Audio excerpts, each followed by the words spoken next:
Shalom, selamat pagi saudara-saudara yang dikasihi Tuhan Yesus Kristus. Puji Tuhan, di pagi hari ini kita bersama-sama akan merenungkan firman Tuhan. Sebelumnya mari kita berdoa. Kasih setiamu yang selalu baru dalam kehidupan kami Tuhan, itulah yang menguatkan dan memberkati kami di pagi hari ini. Terima kasih pemeliharaanmu yang sempurna itu dalam hidup kami. Sebelum kami beraktivitas hari ini, kami rindu firman Tuhan yang akan memberkati kami, menegur kami, supaya kami dapat melanjutkan hari-hari kami dengan penuh takut akan Tuhan dan melakukan kebenaran-Mu. Berkati kami dalam pembacaan perenungan firman Tuhan di pagi hari ini dalam nama Yesus. Amin.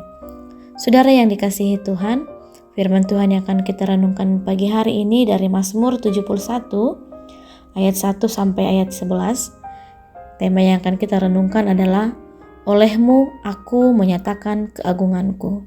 Demikian firman Tuhan. Padamu Tuhan aku berlindung. Janganlah sekali-kali aku mendapat malu.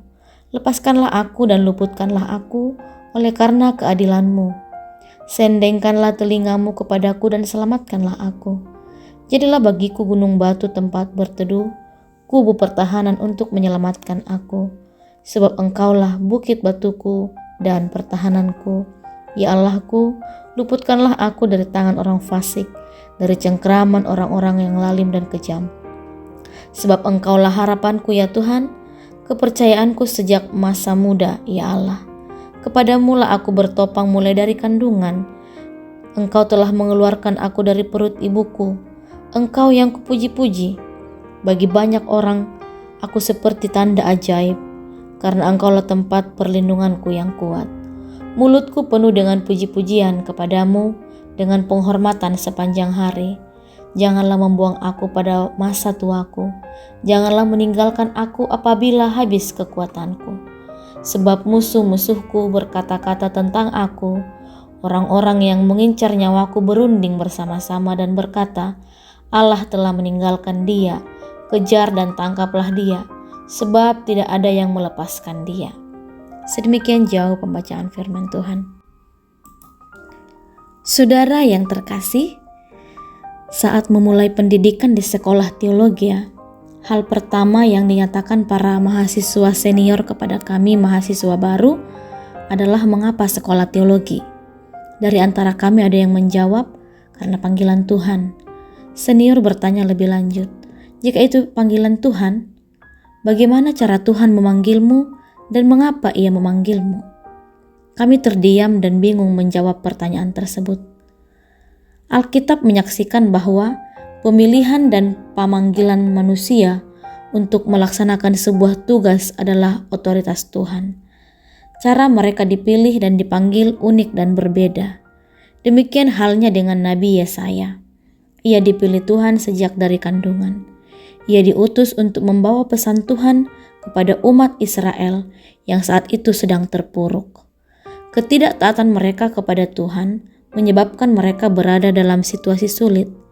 Yerusalem, kota kebanggaan, tinggal puing-puing.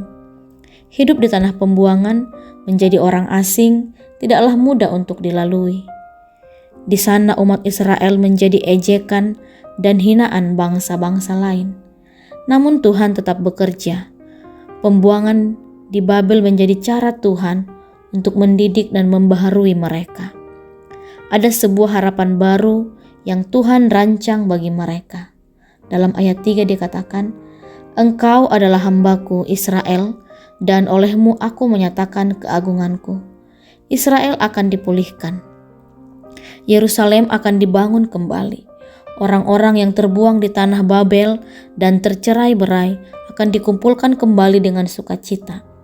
Israel bahkan akan menjadi terang di tengah bangsa-bangsa. Para penguasa, raja-raja akan bangkit memberi hormat dan sujud. Melalui Israel, keagungan Allah dinyatakan kepada bangsa-bangsa. Dalam situasi yang tidak pasti dan penuh kesukaran, Allah datang kepada Israel menawarkan pertolongan. Perbaikan situasi dan keadaan asalkan mereka taat kepadanya.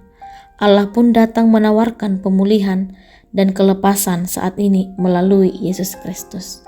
Saudara yang dikasihi Tuhan, pelayanannya membawa pendamaian bagi dosa dan keselamatan semua bangsa.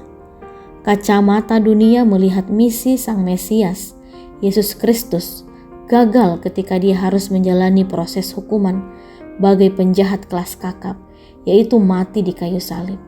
Salib adalah sebuah kebodohan di mata dunia, tetapi tidak bagi Allah.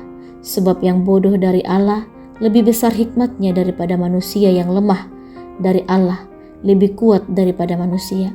Tetapi apa yang bodoh bagi dunia dipilih Allah untuk memalukan apa yang kuat. Dihina, diejek, dicaci maki, diludahi, dia harus mengalami via dolorosa. Kesengsaraan luar biasa harus dia alami. Namun keagungan Allah dinyatakan dalam Kristus Yesus. Terang dan berita keselamatan Allah dibawanya kepada semua bangsa. Dia membawa kembali orang-orang berdosa kepada Allah untuk diselamatkan, dipulihkan dan dibaharui. Semua itu dilakukannya karena dia sangat mengasihi kita. Bukti kasihnya yang besar itu terlukis di telapak tangannya, bekas paku pada tangannya. Gereja masa kini adalah bagian dari umat yang dipilih untuk diselamatkan, dibaharui dan dipulihkan. Sebuah pembaharuan sedang dikerjakan Kristus bagi gereja dan semua ciptaan. Apapun kondisi dan keadaan gereja saat ini, terpuruk, krisis penuh tekanan, ada sebuah harapan baru bagi gereja untuk bangkit dan merespon tawaran Yesus Kristus, bahwa semua peluh derita sesungguhnya sudah dirasakan dan dialami. Peluh Kristus dalam kesengsaraannya telah berubah menjadi daya yang menghidupkan gereja untuk bergerak maju, siap berbenah diri dalam terang Kristus. Gereja yang diselamatkan, dibaharui dan dipulihkan, melaksanakan misi ilahi, yakni memberitakan Injil dengan setia kepada semua ciptaan Tuhan sampai Dia datang kembali. Gereja hadir dan menjadi daya penggerak, pembebas terhadap belenggu-belenggu yang mengikat, merantai dan memenjarakan kehidupan. Belenggu-belenggu itu dapat berupa kemiskinan, ketidakadilan, kebodohan, kerusakan lingkungan, kekerasan terhadap hak asasi manusia dan sebagainya. Dalam masa penghayatan kesengsaraan Yesus Kristus, mari sambut tawaran dan undangan Tuhan untuk mengalami pembebasan dan pembaharuan, sekaligus menjadi agen perubahan, pembaharuan yang membawa kebaikan bagi sesama dan ciptaan yang lain. Tuhan Yesus Kristus memberkati kita semuanya. Mari kita berdoa. Bapa di surga, terima kasih Tuhan untuk firman Tuhan yang kami renungkan pagi hari ini. Bagaimana Tuhan Sang Pemelihara itu yang menyatakan diri kepada umat manusia menjadi pendamai bagi manusia dan Allah. Ajar kami Tuhan untuk tetap menaruh pengharapan kami kepada Tuhan, bahwa Tuhan sanggup memulihkan keadaan kami. Berkati kami Tuhan di sepanjang hari ini dalam aktivitas kami. Dalam nama Tuhan Yesus Kristus kami berdoa. Amin.